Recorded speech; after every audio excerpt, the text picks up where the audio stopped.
বন্যায় ক্ষতিগ্রস্ত একান পরিবারলা তৈরিয়র নতুন ঠিকানা পাশকালীর বাদ চাড়াত প্রস্তুত এগর গান আগামী হাল পরিবারের হাতত তুলে দিব প্রধানমন্ত্রী।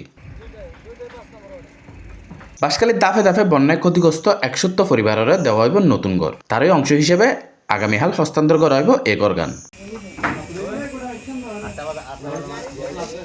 টিনো ছাউনি আর বেড়া নির্মিত ঘর, সামনে পরিপাটি সুন্দর উঠান, পরিবারের স্বাচ্ছন্দ্যতা মাথায় রাখিয়ে গড়ের ফোয়ারে রাখা হইয়ে প্রয়োজনীয় নানান সুবিধা। গড়ের ফাঁসে নির্মাণ করা হইয়ে নতুন টয়লেট আছে, হাঁস মুরগি ফালিবেলে আলাদা খোঁয়াড়ো, যাতে নতুন আশ্রয়ের পাশাপাশি নিজেরা আয় রোজগারের পথ তৈরি করে পারে পরিবারের সদস্য করে। পরিপাটি উঠান, সবুজের ছোঁয়া আর প্রয়োজনীয় সুযোগ সুবিধা ব্যাগিন মিলিয়ে বন্যায় ক্ষতিগ্রস্ত পরিবারের তৈরি করা গিয়ে উগ্র সুন্দর বসত বিড়াও।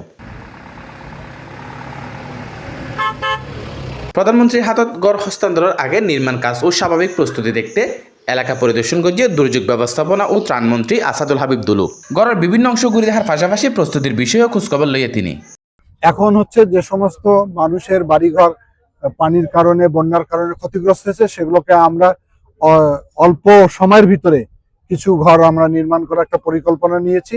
তার অংশ হিসাবে আগামীকাল আমাদের মাননীয় প্রধানমন্ত্রী এখানে আসবেন এবং এই ঘরটা হয়তো এই গরিব মানুষের হাতে হস্তান্তর করবে।